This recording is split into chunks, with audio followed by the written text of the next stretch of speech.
प्यारे दोस्तों, आज की कहानी है गिल्लू, जिसकी लेखिका है महादेवी वर्मा। सोनजूही में आज एक पीली कली लगी है। इसे देखकर अनायास ही उस छोटे जीव का स्मरण हो आया, जो इस लता की सघन हरितिमा में छिपकर बैठता था और फिर मेरे निकट पहुंचते ही कंधे पर कूदकर मुझे चौंका देता था। तब मुझे कली की खोज रहती थी, पर आज लघु प्राण की खोज है। परंतु वह तो अब तक इस सोनजूही की जड़ में मिट्टी होकर मिल गया होगा। कौन नीम कली के बहाने वही मुझे चौंकाने ऊपर आ गया हो। अचानक एक दिन सवेरे कमरे से बरामदे में आकर मैंने देखा, दो कौवे एक गमले के चारों ओर चोंचों से छुआ छुआल जैसा खेल खेल रहे हैं। यह काकभुशुंडी भी विचित्र पक्षी है। एक समादरित, अनादरित, अति सम्मानित, अति अवमानित हमारे बेचारे पुरखे न गरुड़ के रूप में आ सकते हैं, न मयूर के, न हंस के। उन्हें पितर पक्ष में हमसे कुछ पाने के लिए काक बनकर ही अवतीर्ण होना पड़ता है। इतना ही नहीं, हमारे दूरस्थ प्रियजनों को भी अपने आने का मधु संदेश इनके कर्कश स्वर में ही देना पड़ता है। दूसरी ओर हम कोआ और काव काव करने को अवमानना के अर्थ में ही प्रयुक्त करते हैं। मेरे काक पुराण के विवेचन में अचानक बाधा आ पड़ी, क्योंकि गमले और दीवार की संधि में छिपे एक छोटे से जीव पर मेरी दृष्टि रफक गई। निकट जाकर देखा, गिलहरी का छोटा सा बच्चा, जो संभवतः घोंसले से गिर पड़ा और अब कौवे जिसमें सुलभ आहार खोज रहे हैं।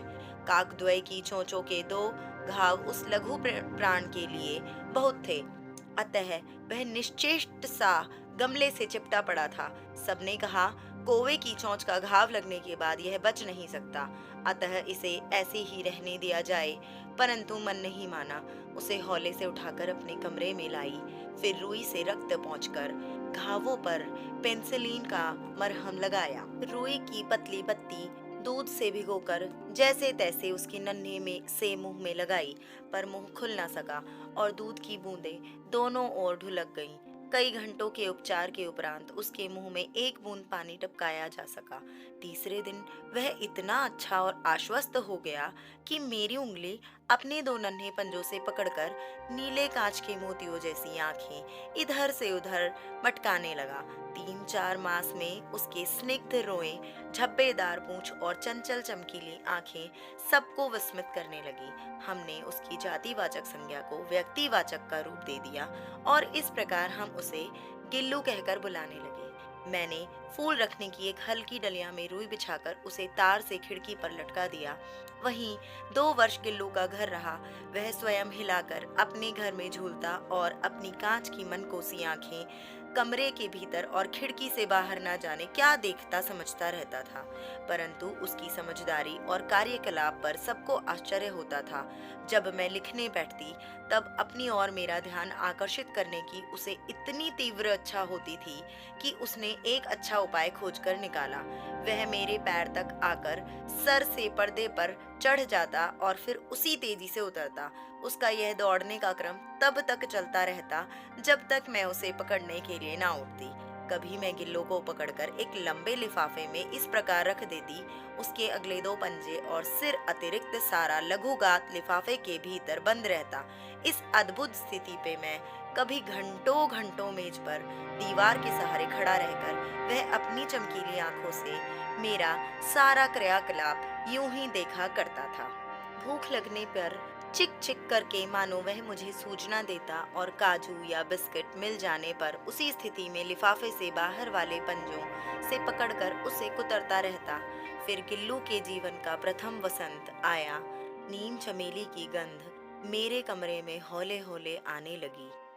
बाहर की गिलहरियां खिड़की की जाली के पास आकर चिक चिक करके ना जाने क्या कहने लगी। गिल्लू को जाली के पास बैठकर अपनेपन से बाहर झांकते देखकर मुझे लगा कि हमें इसे मुक्त कर देना आवश्यक है। मैंने कीले निकालकर जाली का एक कोना खोल दिया और इसे इस मार्ग से गिल्लू ने बाहर जाने पर सचमुच ही मुक्ति की सांस ली। इतने छोटे जीव को घर में पले कुत्ते बिल्लियों से बचाना भी एक समस्या ही थी। आवश्यक कागज पत्रों के कारण मेरे बाहर जाने पर कमरा बंद ही रहता है। मेरे कॉलेज से लौटने पर जैसे ही कमरा खोला गया और मैंने भीतर पैर रखा, वैसे ही गिल्लू आन अपनी जाली के द्वार से भीतर आकर मेरे पैर से और सिर से पैर तक दौड़ने लगा।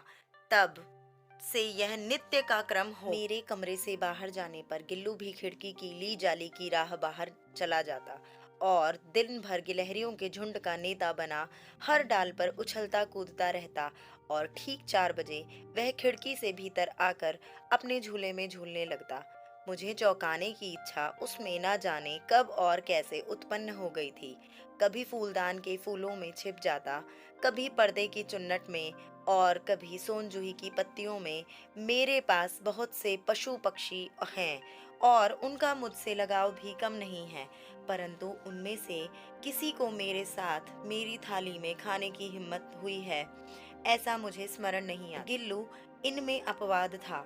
मैं जैसे ही खाने के कमरे में पहुंचती, वह खिड़की से निकलकर आंगन को दीवार बरामदा पार करके मेज पर पहुंच जाता और मेरी थाली में बैठ जाना चाहता। बड़ी कठिनाई से मैंने उसे थाली के पास बैठना सिखाया, जहां बैठकर वह मेरी थाली में से एक एक चावल उठाकर बड़ी सफाई से खाता रहता। काजू उसका प्रिय खाद्य था और कई दिन काजू ना मिलने पर वह अन्य खाने की चीजें या तो लेना बंद कर देता या झूले से नीचे फेंक देता था। उसी बीच मुझे मोटर दुर्घटना में आहत होकर कुछ दिन अस्पताल में रहना पड़ा। उन दिनों जब मेरे कमरे का दरवाजा खोला जाता, गिल्लू अपने झूले से उतरकर दौड़ता और फिर किसी दूसरे को देखकर उसी तेजी से अपने घोंसले में जा बैठता। सब उसे काजू दे आते, परंतु अस्पताल से लौटकर जब मैंने उसके झूले की सफाई की तो उसमें काजू भरे मिले, जिनसे ज्ञात होता था कि वह उन दिनों अपना प्रिय खाद्य कितना कम खाता रहा। मेरी अवस्था में वह तकिए पर सिरहाने बैठकर अपने नन्हे नन्हे पंजों से मेरे सिर और बालों को इतने हौले हौले सहलाता रहता कि उसका हटना एक परिचारिका के हटने के समान लगता था। गर्मियों में जब मैं दोपहर में काम करती रहती तो गिल्लू ना बाहर जाता ना अपने झूले में बैठता। उसने मेरे निकट रहने के साथ गर्मी से बचने का एक सर्वथा नया उपाय खोज निकाला था। वह मेरे पास रखी सुराही पर लेट जाता और इस प्रकार समीप भी रहता और ठंडक में भी रहता। गिलहरियों के जीवन की अवधि 2 वर्ष से अधिक नहीं होती, अतः गिल्लू की जीवन यात्रा का अंत आ ही गया। दिन भर उसने ना कुछ खाया ना बाहर गया। रात में अंत की यातना में भी वह अपने झूले से उतरकर मेरे बिस्तर पर आया और ठंडे पंजों से वह मेरी उंगली पकड़कर हाथ से चिपक गया, जिसे उसने अपने बचपन की मरणासन्न स्थिति में पकड़ा था। पंजे इतने ठंडे हो रहे थे कि मैंने जागकर हीटर चलाया और उसे उष्णता देने का प्रयत्न किया, परंतु प्रभात की प्रथम किरण के स्पर्श के साथ ही वह किसी और जीवन में जागने के लिए सो गया। उसका झूला उतार कर रख दिया गया और खिड़की की जाली बंद कर दी, परंतु गिलहरियों की नई पीढ़ी जाली के उस पार चिक चिक करती ही रहती है और सोनजूही पर बसंत आता ही रहता है। सोनजूही की लता के नीचे गिल्लू को समाधि दी गई है, इसलिए भी कि वह लता उसे सबसे अधिक प्रिय थी, इसलिए भी कि उस लघुगात का किसी वासंती दिन जूही के पीताभ छोटे फूल में खिल जाने का विश्वास मुझे संतोष देता है। आशा करती हूँ आप लोगों को यह कहानी बहुत पसंद आई होगी।